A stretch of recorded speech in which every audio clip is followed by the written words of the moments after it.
ನಮಗೆಲ್ಲರಿಗೂ ಗೊತ್ತಿದೆ ವಯನಾಡಿನಲ್ಲಿ ನಡೆದಂತಹ ದುರಂತ. ತಾವು ಈಗಾಗಲೇ ನೋಡಿರಬಹುದು, ಒಂದು 65-70 ಮಂದಿಯನ್ನು ಒಂದೇ ಜಾಗದಲ್ಲಿ ಹೂತಿಡಲಾಗಿದೆ, ಡೆಡ್ ಬಾಡೀಸ್ ಅನ್ನು.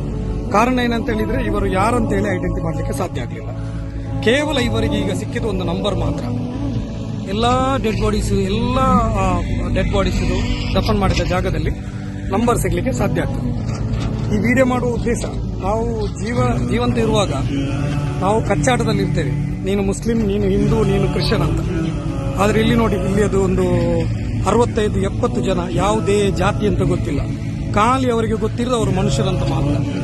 ಇಲ್ಲಿ 70ಗಿಂತ ಹೆಚ್ಚು ಬಾಡಿ ಇಲ್ಲಿದೆ. ಅದೇ ರೀತಿ ಇದರ ಮೇಲೆ ಆ ಟೆಂಟ್ ಇದು ಬ್ಯಾಕ್ ಸೈಡ್ ಅಲ್ಲಿ ತಲೆಗಳು, ಕಾಲು, ಹೀಗೆ ಅರ್ಧಂಬರ್ಧ ಸಿಕ್ಕಿದಂತಹ ಬಾಡಿ ಪಾರ್ಟ್ಸ್ಗಳು ಕೊಂಡೋಗಿ ಅಲ್ಲಿ ದಫನ್ ಮಾಡಲಾಗಿದೆ. ಇಲ್ಲಿ ಕೆಲಸ ನಡೀತಾ ಇದೆ. 450 ಜನರು ತೀರಿಕೊಂಡು ಹೋಗಿದ್ದಾರೆ. 250ಕ್ಕೂ ಅಧಿಕ ಜನರು, 250ಕ್ಕೂ ಅಧಿಕ ಜನರು